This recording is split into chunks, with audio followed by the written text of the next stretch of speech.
muy amables a todos por estar acá.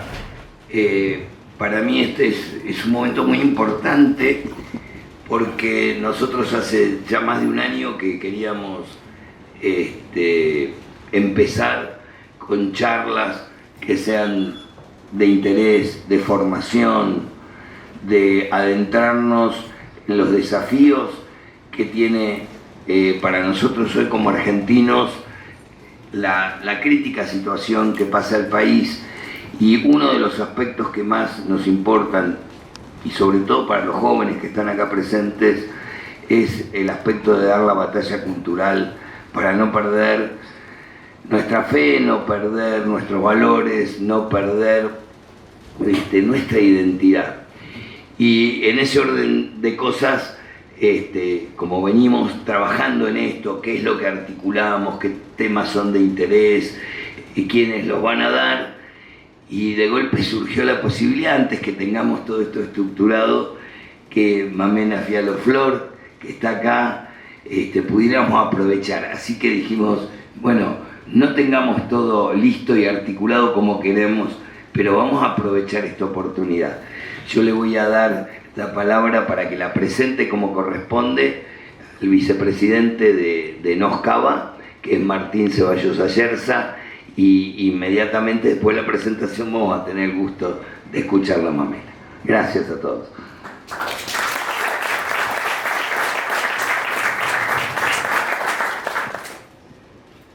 Muchas gracias, Marcelo. Marcelo, además de ser el presidente de NOSCABA, es un veterano de la Guerra de Malvinas condecorado al valor en combate, así que es una persona que nos honra siempre con su presencia y sobre todo con lo que nos enseña y con su sencillez. Así que pido un aplauso para él.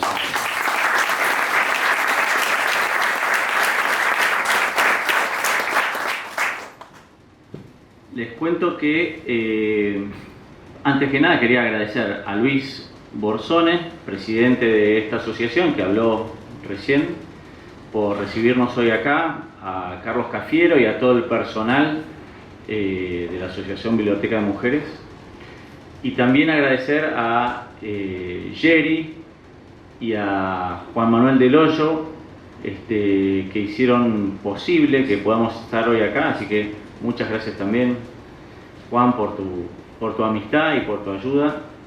Y bueno, decirles que Mamela Fiallo-Flor es profesora de literatura e historia, es periodista de investigación en el Pan American Post, es un diario que se define como la principal fuente de análisis e información de América.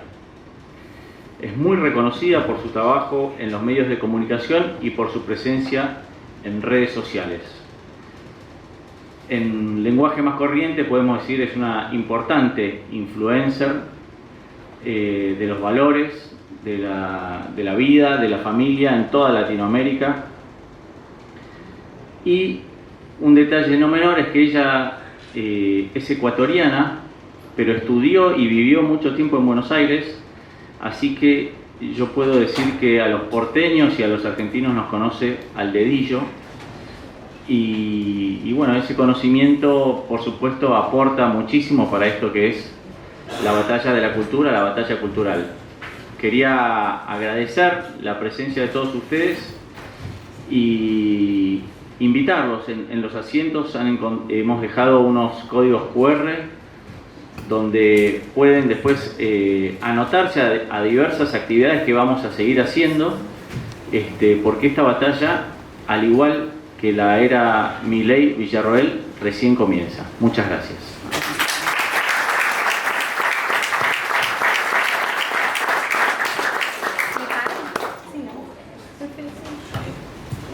¿Pero el micrófono llega o lo Sí, sí.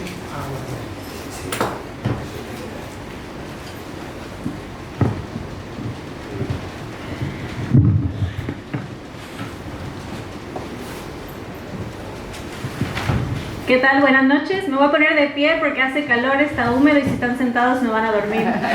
Yo incluida. Cualquier persona que me conozca más de 2 días sabe que me duermo con facilidad si me quedo quieta. Así que voy a impedirles el disgusto. Para mí es un honor estar aquí, justo aquí el veterano me dice es un honor, digo, el honor es mío estar junto a un héroe de Malvinas, así que gracias nuevamente. Pase por favor a la siguiente, si me ayuda con eso. Se habla mucho de la batalla cultural, pero se pierde la concepción de lo que es estar en guerra. Y aquí quien dio la guerra, valga la redundancia, nos puede decir muy claramente. Esta es una imagen de la primera guerra fotografiada de la historia, que es la guerra de Crimea. Y vemos ahí un sacerdote, vemos enfermeras y vemos a soldados heridos. En la guerra hay 3 dimensiones de protagonistas. Nos enfocamos mucho en los soldados, pero existen 2 facetas muy importantes, que es el auxilio físico y el auxilio espiritual. Hoy quienes dan la batalla cultural son los referentes y eso hace que perdamos la dimensión de qué podemos hacer nosotros. Y perdón que lo diga, nos vuelve un poco vagos y nos vuelve un poco dependientes. Y la idea es hoy que salgan activados. Como bien destacó aquí el caballero, soy profe, así que van a ir con tarea, van a ir con lección y los que no, aplazados desde ya. Así que tomen apuntes si es necesario, si tienen un machete por ahí, voy a ver quién está copiando. Así que tengan esto muy presente. Quiero que salgan de hoy con una profunda reflexión. ¿Cuál es su rol en la batalla cultural? Entonces aquí vemos gráficamente el auxilio físico, que son las enfermeras. Porque soldado que se retira sirve para otra batalla. No somos inmortales, no somos invencibles. Vamos a ser lastimados, vamos a ser heridos y es importante tener la humildad de reconocer esas falencias y en ese sentido también potenciar a quienes son capaces de sanar. Muchos de nosotros tenemos un perfil más combativo y es importante, por ejemplo, ahora que recién se ganó las elecciones, pero se tiene minoría en el Congreso. Entonces es muy necesario construir puentes. Y no vamos a construir esos puentes si solo estamos peleando. Y por eso es importante reconocer el rol de los enfermeros en esta lucha. ¿Por qué? ¿Cuál es el ingrediente principal del activismo de izquierda? El resentimiento. Donde hay resentimiento hay dolor. Y donde hay dolor hay que sanar. Hay que sanar esa herida. Y no hay que sanar esa herida desde la petulancia y la superioridad moral, sino reconociendo el dolor ajeno. Y esto es muy importante porque estamos saliendo o intentando salir de una grieta, ¿no? Y es importante porque, a ver, primera pregunta para el público. ¿Queremos un país unido o dividido? Unido. Muy bien. Si alguien dijo en voz baja y a regañadientes dividido, 0 la elección. Entonces es muy importante en ese sentido saber la dimensión. Veo que los más peleones están como, no sé, yo con ese no quiero jugar. Y está bien, porque esa es una de las dimensiones del combate. El soldado que está en pie de lucha está para la guerra. Por eso es importante saber que no todos vamos a dar igual esta lucha. Y como dice el padre Javier Olivera Rabasi, argentino, como Dios no es comunista, no nos hizo a todos iguales. Y eso es importantísimo saberlo, porque no todos vamos a dar igual esta lucha, ni estamos hechos para darlo igual. Así que los que son más peleones, sigan peleando, ¿ok? Y los que no son tan peleones, no peleen. No fueron hechos para eso. Por supuesto, el auxilio espiritual, ahora vemos en la siguiente diapositiva, por favor. Aquí tenemos al presidente de Vox, Santiago Abascal. En el canal de Vox España pueden ver de un discurso que a mí me conmovió muchísimo. Sacó un escapulario que le dio una monjita de claustro. Y uno dice, ¿qué? En la esfera política el presidente de un partido sacando un escapulario.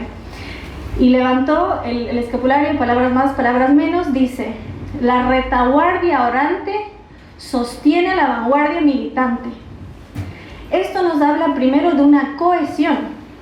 Y nos hable de los niveles y la dimensión de la guerra y de cómo somos tan importantes, quienes están en pie de lucha, quienes están adelante, quienes están recibiendo las balas, lo hacen gracias a que hay todo un equipo silencioso en oración, manteniendo el espíritu elevado. Como decía Don Bosco, con los pies en la tierra y la mirada en el cielo. Y esto es importantísimo dimensionarlo, porque podemos caer nuevamente en la soberbia, en la petulancia. Voy a repetir esa palabra bastante. ¿Por qué? Porque justamente estamos en esta época que más puentes tenemos que construir, y si lo hacemos con soberbia no lo vamos a lograr. Incluso ustedes lo saben, ¿cuál fue la diferencia de un Milei que llegó diciendo zurdos, empobrecedores, y en el segundo debate estuvo bien mansito? ¿Por qué? Porque justamente no quería permitir que lo provoquen y quería ganar el voto de las Mabeles y los Raúles, ¿sí o no? Que vean, no estaba tan loco como nos hicieron creer. Entonces eso también es parte de la madurez política y es parte de entender en qué faceta estamos en esta lucha, ¿sí o no? Y eso es importante porque muchos de los convencidos dijeron, qué mal le fue en el debate, porque no fue para los convencidos, fue justamente para los que tenían miedo, porque la campaña electoral se basó en el miedo, ¿no? Entonces muy importante en ese sentido un poco pensar cómo piensa el otro, entender su lógica y entender el miedo como motor en esta lucha. Entonces yo alguna vez di una presentación y usé esta diapositiva y lo etiqueté a Pascal y me contestó y me puso gracias y corazoncitos. Y esto es importante porque vemos a alguien como él que es tan grande, que es tan reconocido, se da el tiempo de conectar con el pequeño, ¿no? Yo, como ven, mido 1,5 metros, así que soy muy pequeñito, pero justamente reiterando lo anterior, todos somos distintos. Yo creo que fui hecha con esta presentación para muy docilita ir y hablando suavecito y ¡puf! El mejor piropo que me hicieron en la vida fue un militar uruguayo. Me dijo que era una bomba atómica en un frasco de miel. Y esto es importante justamente porque llega un frasco de miel y es inofensivo y de repente ¡puf! Y eso es importante porque debemos ser conscientes de cómo nuestra imagen sirve para algo. Cada elemento de nuestro ser desde la última fibra tiene una razón de ser. Por eso hay que entender que esto es una lucha íntegra de la cabeza a los pies, ¿no? O sea, realmente yo les voy a dejar con la tarea de la introspección, pero también una reflexión. Véanse al espejo, los más guapos van a decir, pero realmente véanse, porque además sabemos, Argentina, qué gente para lindo. Entonces realmente sean agradecidos, sepan lo que son ustedes, esa fusión, ¿no? O sea, ¿dónde es la gente más linda? En Rosario, ¿sí o no? En Córdoba, porque son mitad alemán, mitad italiano, piel canelita. Entonces, justamente ustedes son exteriormente el reflejo de la belleza que son por dentro. Van a salir aquí piropeados y con el espíritu bien elevado. Y es importante porque quiero realmente que ustedes sepan lo que son y están llamados a ser, ¿no? Estamos llamados a ser la luz del mundo. Y estamos en un momento icónico de esperanza, de salir de una crisis tremenda, y ustedes están realmente motivando a toda la región y el mundo. Entonces sean conscientes que esta responsabilidad que tienen es grande, ¿no? No hay que conformarse con el resultado, hay que mantenerlo y que se perpetúe. Siguiente, por favor. A ver, no me fue muy bien con las dimensiones. Pero dice el refrán que descansamos sobre los hombros de gigantes. Pero yo les invito a pensar que debemos impulsarnos sobre los hombros de gigantes. ¿Qué significa esto? No hay que inventar el agua tibia. Debemos saber de dónde venimos, ser agradecidos con nuestros ancestros. Dice el refrán, es de bien nacido ser... Exactamente. Y esto es importantísimo, no es casualidad que el mandamiento que estamos llamados a honrar a nuestros padres se reconoce como el mandamiento bisagra. ¿Cuál es el fin de una bisagra? A ver, participen para que no se duerman. ¿Cómo? Abrir. Ok. Entonces justamente el mandamiento bisagra es ¿por qué? Porque los primeros mandamientos son en función de Dios y los últimos mandamientos son en función de nuestro trato hacia el mundo. Y los padres tienen un fin tan sagrado que son la bisagra, son la unión entre esos dos elementos. Entonces por eso debemos ser tan agradecidos con nuestros ancestros, por eso su fin es tan sagrado y por eso es que vemos del otro lado que reniegan de nuestros ancestros, reniegan de nuestros orígenes y literalmente quieren que deshonremos a nuestros padres y que matemos a nuestros hijos. Es literalmente eso lo que promueve el progresismo, ¿sí o no? Son gente que se odia a sí mismo porque les han convencido que vienen de lo peor. Entonces si uno viene de lo peor, no va a cuidar su historia. Si uno viene de lo peor, no se va a perpetuar, ¿sí o no? Por eso es que hay que sanar el resentimiento con amor. Bien, entonces, no somos esto es importante. si bien Argentina está bien al sur del mundo, es importante que reconozcamos que no somos un punto aislado en la Tierra, no somos un punto aislado en el globo terráqueo, sino herederos de una cultura milenaria. Y eso es importante porque debemos reconocer que somos parte de una sucesión, ¿ok? Entonces, filosóficamente somos herederos de Grecia, jurídicamente y espiritualmente somos herederos de Roma, somos herederos de quienes cristianizaron a los paganos, ¿ok? Y por supuesto, teológicamente somos herederos de Jerusalén. Entonces, saber que toda esa sangre, sudor y lágrimas se dio con un fin claro. Entonces, amar lo que somos frente a una cultura que nos quiere hacer odiarnos. Y el amor vence al... Muy bien, me aseguro que no se me duerman porque está pesada la humedad. Siguiente. Bien. Y aquí es donde entra muy en juego lo que hacen desde NOS, porque sabemos justamente que el binomio Milei-Villarroel une el mundo conservador con el mundo liberal. Y ahí es donde hay que ser un ancla. ¿Un ancla en qué sentido? El liberalismo es individualista en esencia, y eso tiene un gran pro y tiene un gran contra. ¿Por qué? Porque el tribalismo de la izquierda, del socialismo, del comunismo, anula el individuo, y eso es peligrosísimo. Pero un individualismo llevado al extremo cae en atomismo, y esa atomización impide que creemos unidad. Y eso es un poquito una debilidad, y perdón que lo diga, pero hay que hacer una crítica constructiva, que justamente pasa que respetan la libertad de cada uno de sus integrantes. Entonces a veces hay discursos que se chocan entre sí. No hace falta decir nombres, ustedes saben quiénes son, pero es importantísimo ser consciente de las debilidades y las fortalezas de este ideario, de esta filosofía. ¿Hasta ahí está claro? Estamos yendo al reino de lo abstracto y no quiero que por cortesía digan sí y sea como el chavo del otro. Sí, no. ¿Ok? Bien. Entonces es importante porque justamente cuando uno tiene una moral más clara, entiende la importancia de tener un sentido de comunidad, una cohesión social, sin sacrificar al individuo, pero sin caer en ese atomismo. ¿Queda claro? Ok, bien. Entonces, es importante saber actuar como equipo. Y retomamos el concepto que no somos todos iguales en esencia, es decir, cada uno de nosotros tiene rasgos particulares. Y reitero, parte de su tarea es salir de aquí pensando quiénes son y qué van a hacer y cómo van a aportar.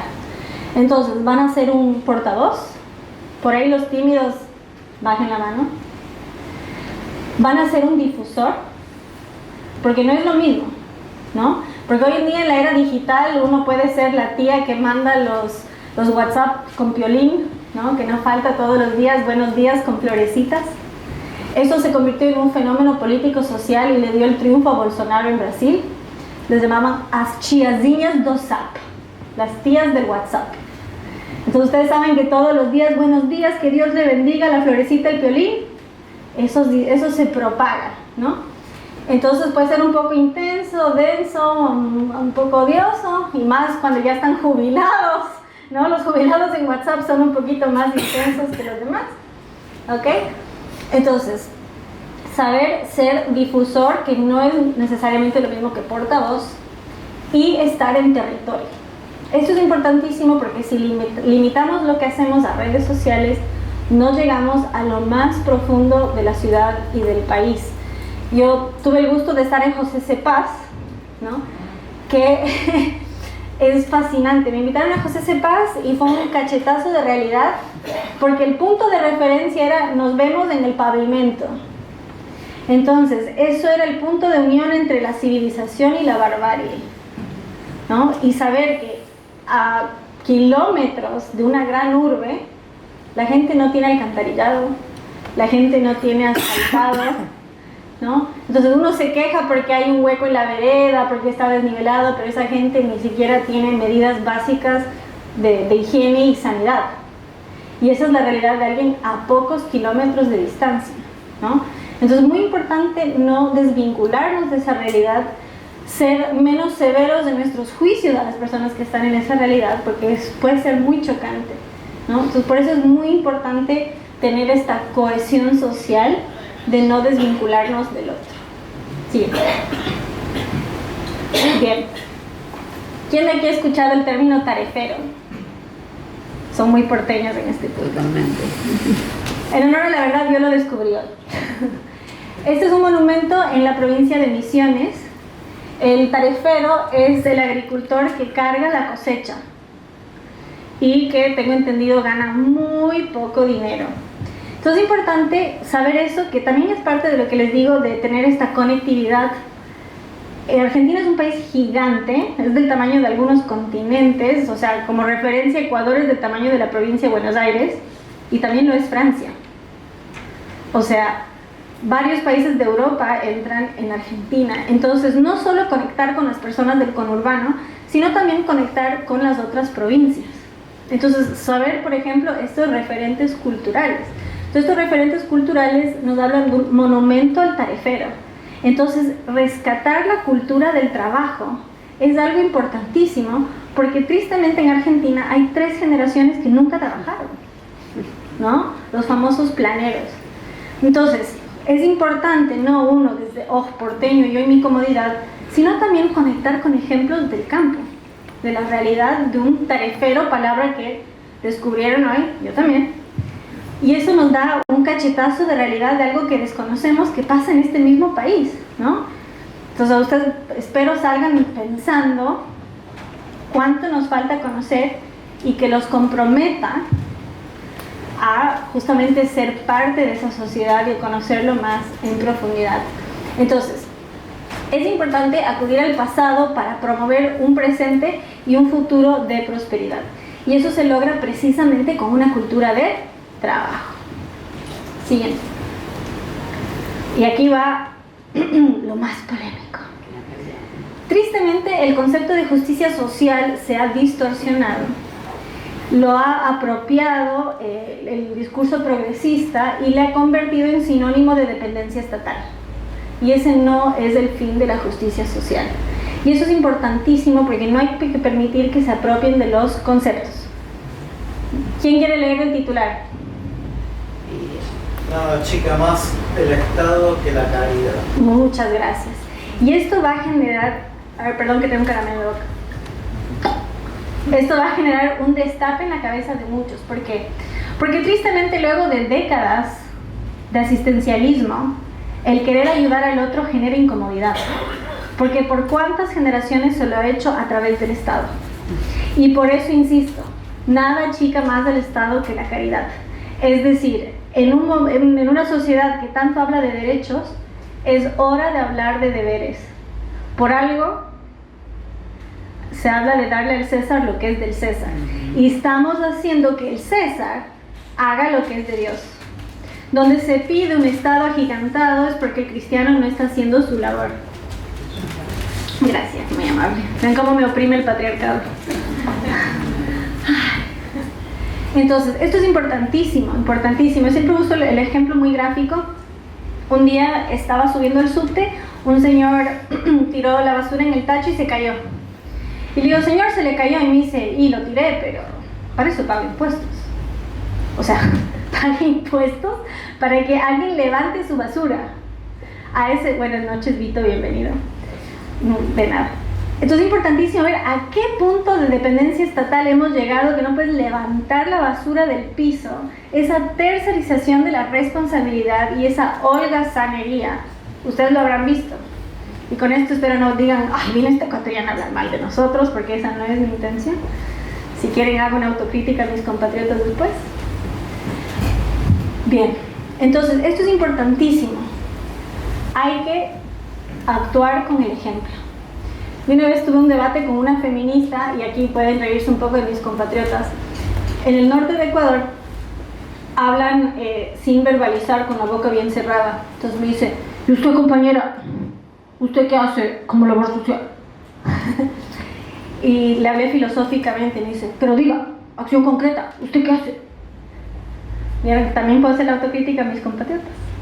Y entonces le digo, bueno, en ese tiempo yo vivía en Argentina y hacía mucha labor social, y le digo, doy de comer a la gente de la calle, soy voluntaria en hospitales infantiles, en un orfanato, y acompaño a retiros post-aborto para sanar a quienes han pasado este proceso. Sonó y pusieron la cancioncita de los Looney Tunes, That's All, folks, y tuvo 1 millón de vistas en Twitter. ¿Por qué? Porque justamente por sus frutos os conoceréis. ¿Qué es lo que ellos proponen? Más vale que muera a que nazca pobre. Pero cuando uno se compromete, cuando uno tiene su pañuelo celeste, saben a quién acudir. Porque no basta con lograr que los fetos y embriones nazcan, sino es comprometerse de por vida para que vivan mejor. En cambio, ¿qué propone el pañuelo verde? Que no nazca. Cuando yo defendí la vida, y perdón la autorreferencia, en el Congreso ecuatoriano, la que habló antes de mí dijo, más vale la calidad de vida que la vida misma. Ese rato tiré mi discurso en pedacitos y dije, traducción, más vale que muera a que nazca en la pobreza. Y estos son los que dicen que tienen conciencia social. Estos son los que dicen que solo los ricos merecen no solo nacer, sino reproducirse. Y luego, ¿quiénes son los clasistas? Y de paso, ahí voy otra autocrítica a mi patria natal. Imagínense ustedes el nivel de barbarie. Presentaron un proyecto de ley para que, si el niño iba a nacer indígena, negro o campesino, podían abortar 6 semanas más. En nombre de la supuesta justicia social. Claro, ¿cuál es su lógica? Esas mujeres tienen menos acceso a salud, entonces hay que abrir más la ventana. ¿Cuál es la verdad? En lugar de apoyar a quienes más necesitan, hay que hacer recorte presupuestario. Y lo más irónico es que esto causó una división entre el feminismo porque las feministas blancas se opusieron. Es decir, las privilegiadas se opusieron a esta barbarie. Y esto hay que señalarlo con uñas y dientes. En Estados Unidos la población negra es del 12%. Sin embargo, son más de 1/3 de los abortos. Desde la legalización del aborto en 1973, se han matado a 60 millones de personas. 20 millones eran negros. El lugar más peligroso para un negro en los Estados Unidos es el vientre de su madre.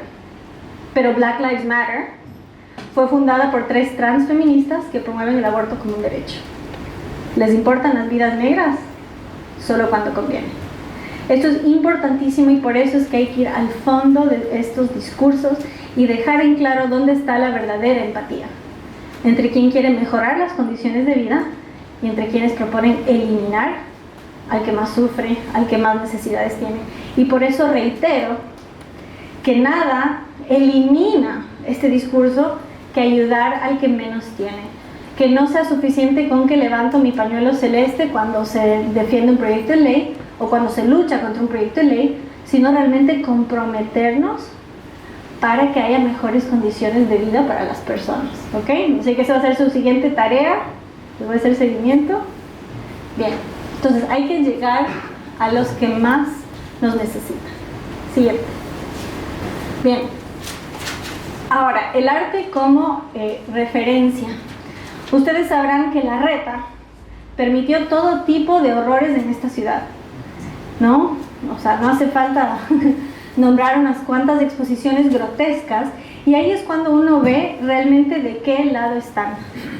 O sea, no bastaba con ser anti-K si socialmente se promovía este tipo de espectáculos, ¿ok? Y en ese sentido vamos a hacer después un ejercicio. Siguiente, por favor, a ver si... ¿Uno más? Ah, no, sigue más para atrás. Ok. Dice Jordan Peterson, ¿quién lo conoce de aquí? Muy bien. Jordan Peterson, para quien no lo conozca, es psicólogo clínico y politólogo. Y a mi criterio, su mayor fortaleza es su mayor debilidad. Él tiene depresión crónica. Entonces, él es muy sensible, él llora, y justamente viéndolo como una eminencia intelectual, pero viéndolo con la humildad de poder llorar públicamente porque le duele. Y él dice algo un poquito incómodo para este público, pero él destaca lo positivo y necesario de la izquierda política, que es que nos recuerda a los más necesitados. Y dice que lo más importante de la derecha política es que hace que las cosas funcionen. El problema de la izquierda es que es puro discurso. El problema de la derecha es que le falta corazón. Y es muy importante hacer esa autocrítica, ¿no? Porque si venimos a decir que la derecha es fantástica, ¿de qué nos sirve y cómo vamos a mejorar? Entonces ahí radica la diferencia y creo, y perdón si incomoda, pero si ya saben cómo soy, ¿para qué me invitan? ahí creo que es la importancia de la mujer en la política, porque justamente con ese corazón de madre, y aquí conozco unas cuantas madres bien aguerridas e impetuosas, pero con un corazón tan grande que nos recuerda que hay que hacer las cosas con amor. Oh. Y eso es importantísimo porque justamente la derecha es muy práctica, es muy lógica, es muy buena brindando soluciones, pero con un lenguaje muy frío que no llega muchas veces a la gente. La izquierda es muy seductora. Te vende un mundo perfecto y a la vez te vende un enemigo tan claro que vos lo odias porque tiene. Y hay un problema ahí, porque si odias al que tiene, ¿vas a querer tener? No. Y eso es muy grave, por eso tenemos un Che Guevara con 2 Rolex, no 1, 2. Y llegaron a hacer la revolución en un yate. Llegaron en un yate desde México hasta Cuba. Y la gente haciendo fila para comprar pan, mientras los chetos, ¿vieron que puedo hablar en porteño? Mientras que los chetos llegan en un yate, ¿no? Entonces eso es importantísimo destacar, esas contradicciones tan profundas, y por eso es que un Milei logra conectar con la gente, porque nos habla de una casta, que es un término que viene de Italia, por cierto, aquí en primera fila nos lo pueden destacar, y también el gran triunfo de lo que fue Giorgia Meloni. Aquí tenemos un miembro de Fratelli, un aplauso.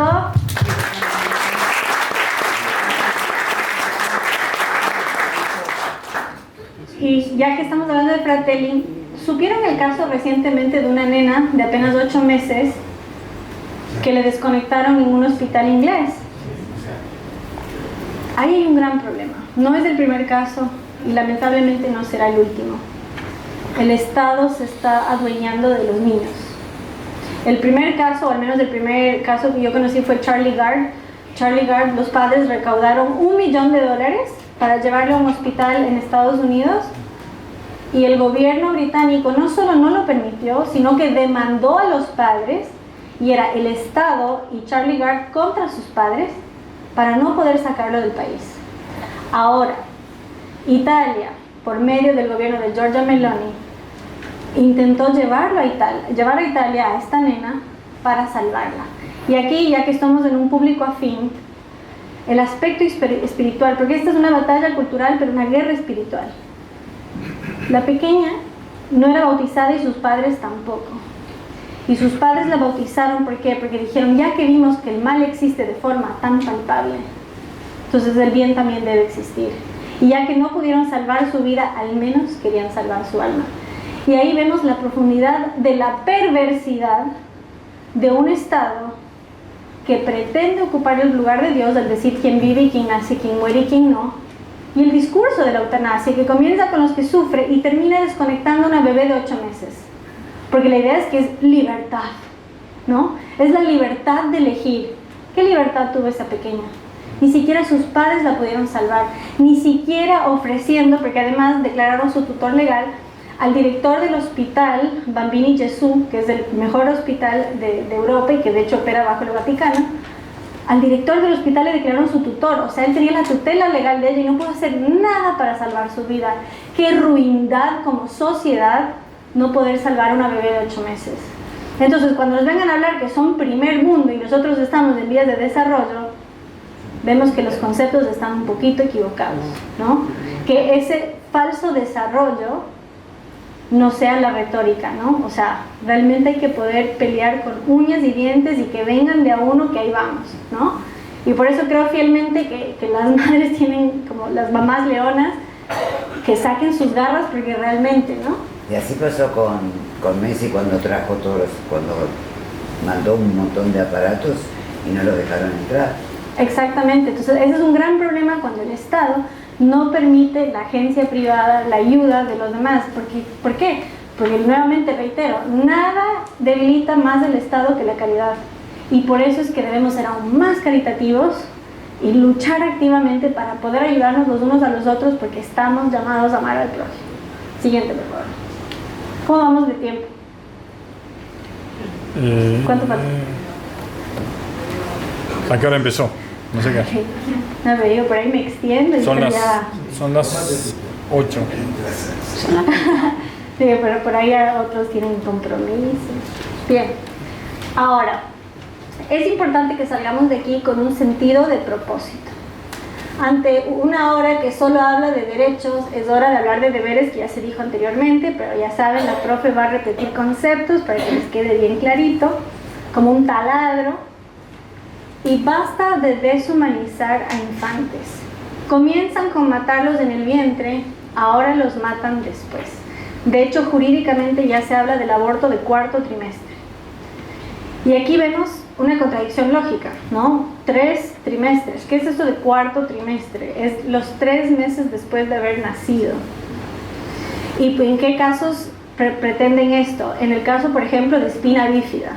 Y ahí cabe destacar, no sé si ustedes saben, algunos tal vez sí, y espero más gente lo sepa, Argentina fue pionera en la Universidad Austral, gestión privada, católica, en hacer la primera operación de espina bífida en el vientre. Entonces ya no hay excusa para matar a esas criaturas luego de nacer, por supuesto tampoco adentro. O sea, imagínense lograr la tecnología para voltear al bebé dentro del vientre, poner su columna en la parte superior y poder intervenir. ¿Qué tecnología? Ahora, yo les pido que levanten la mano en esta pregunta.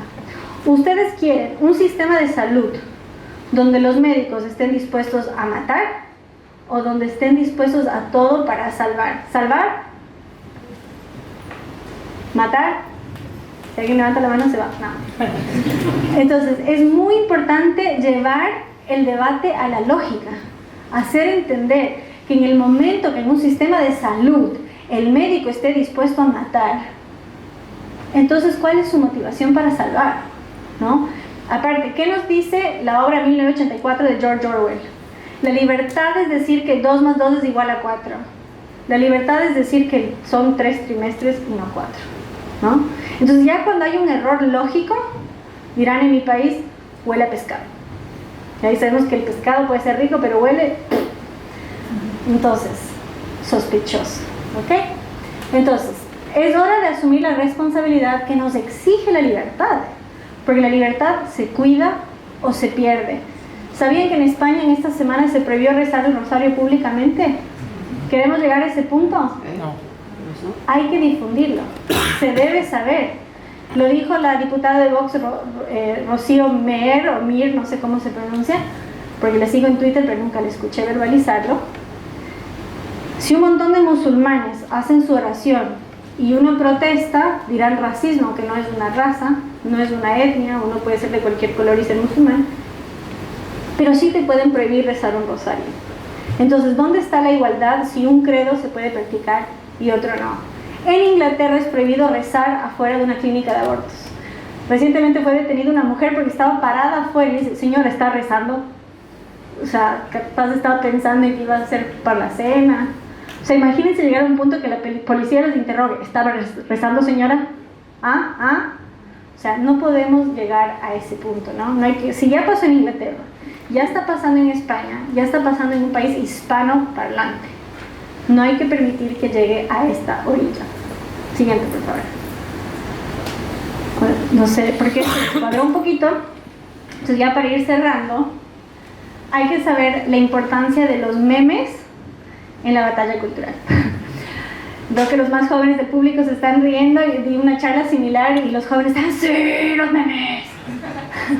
¿Por qué? Porque la memética es una forma de transmitir información comprimida, clara y gráfica. La diseñadora gráfica aprueba en el público.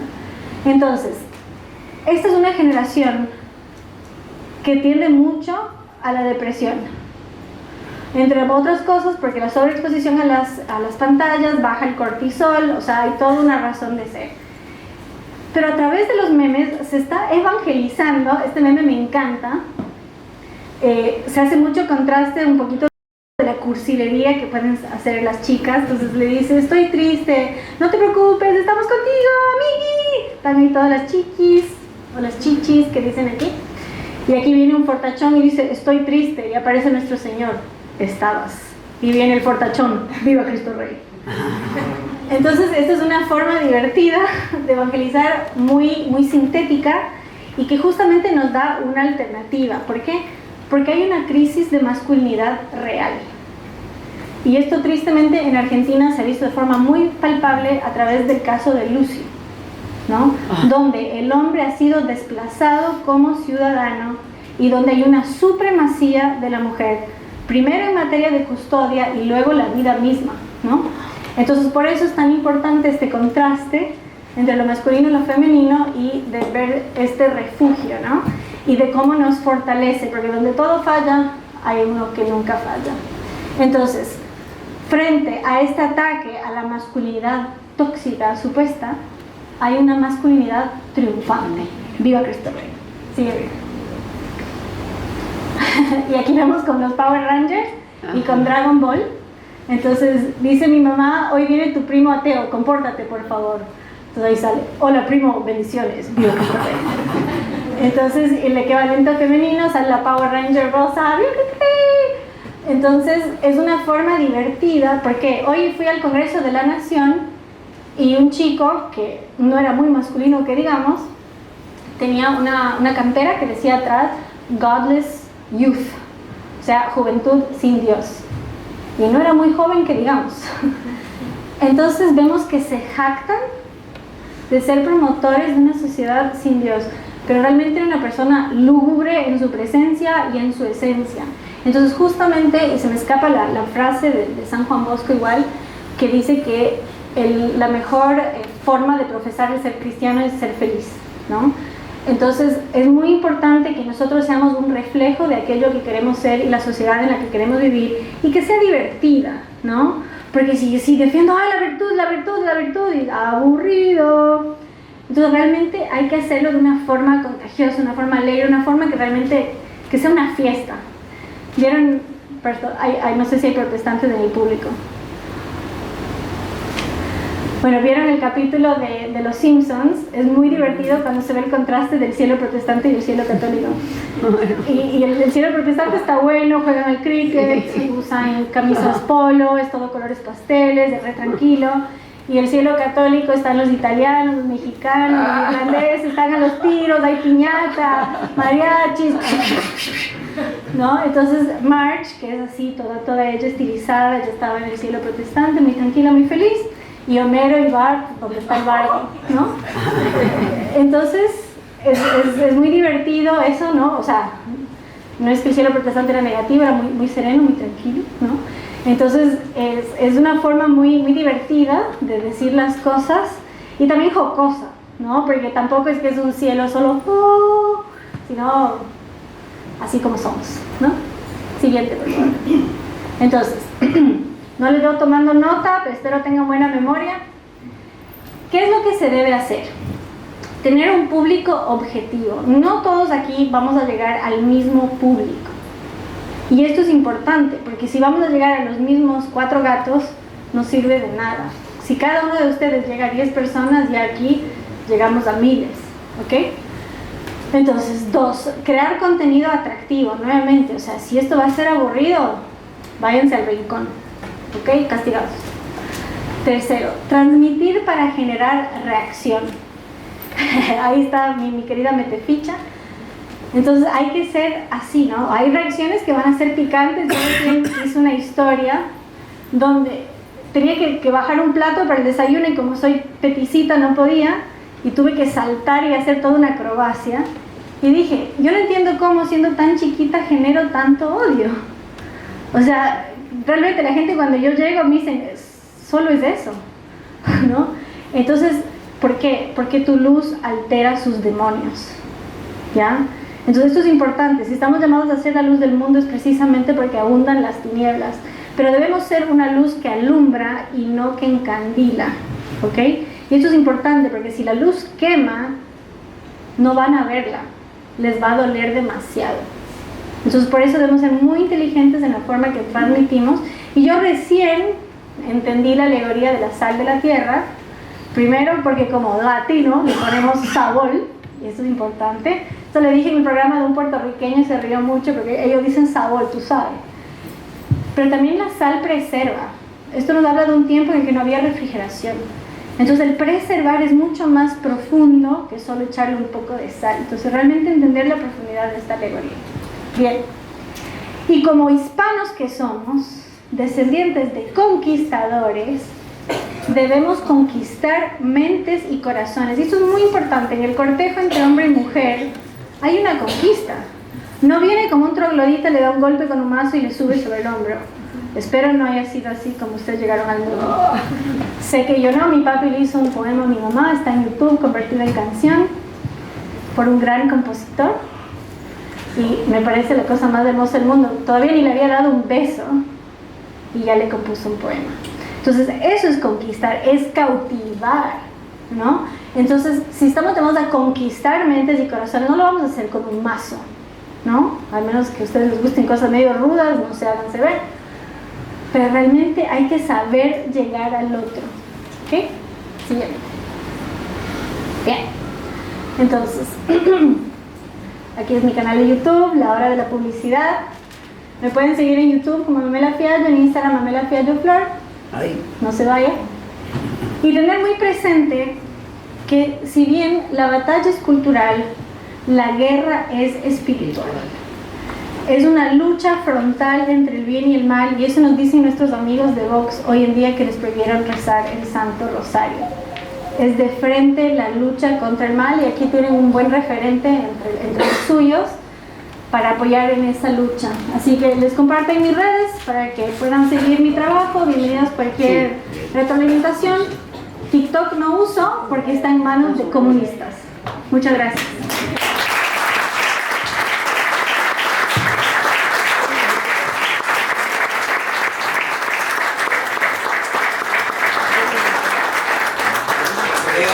Todos ustedes están ahora conmigo para agradecerle a Mamela esta espectacular y tan motivadora charla que nos esté haciendo.